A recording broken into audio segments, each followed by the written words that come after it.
have to understand that islanders were real characters, very individual people, and we weren't well-to-do, but we had a lot of fun, and we were extremely wealthy in the things that count. Freedom, the river, little boats, trees to climb, fish to get, rabbits and mushrooms, all that sort of stuff.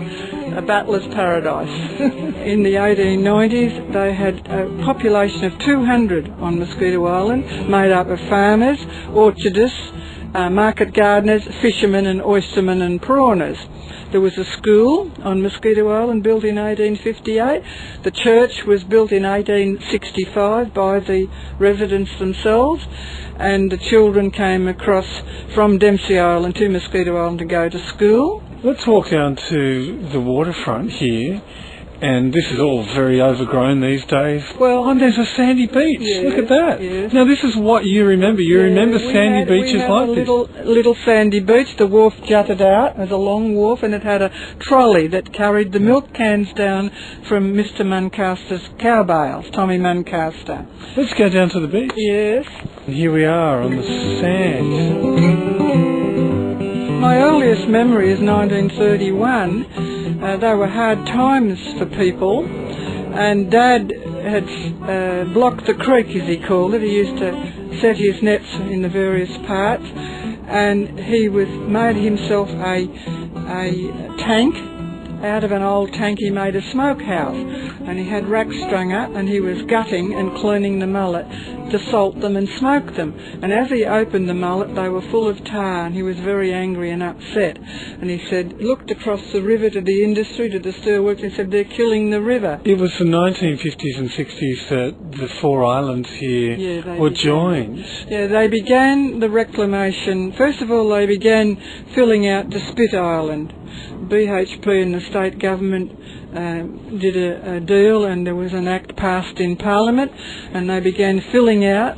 It was hailed as a great bonus for industry.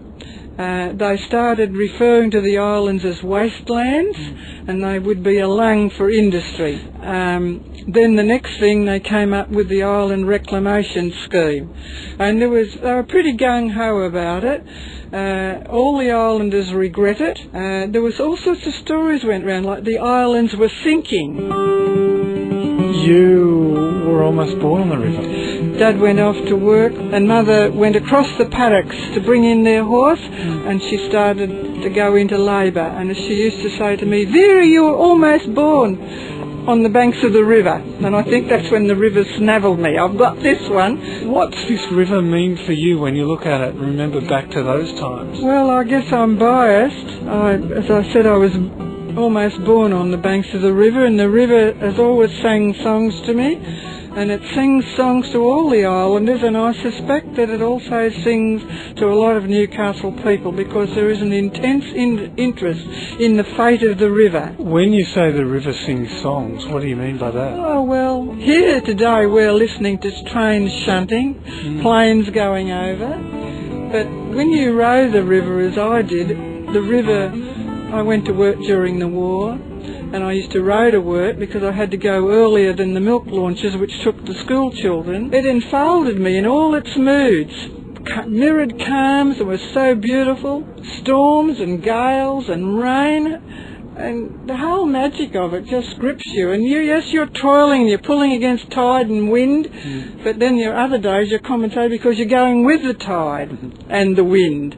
And you're using your body, and the oxygen's being pushed through your whole body and your mind and your brain, and you just sort of become part of it. It's a sort of song, a song of life. We used to row down Platt's Channel singing that song made famous by Bobby Breed in the 1930s as A Rainbow on the River. The rainbow on the river, the skies are clearing, you'll soon be hearing a melody all the day long.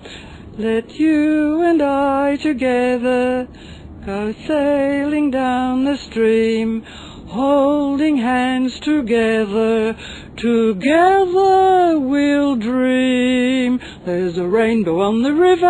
I'll give it away that I'm not I'm not an opera singer.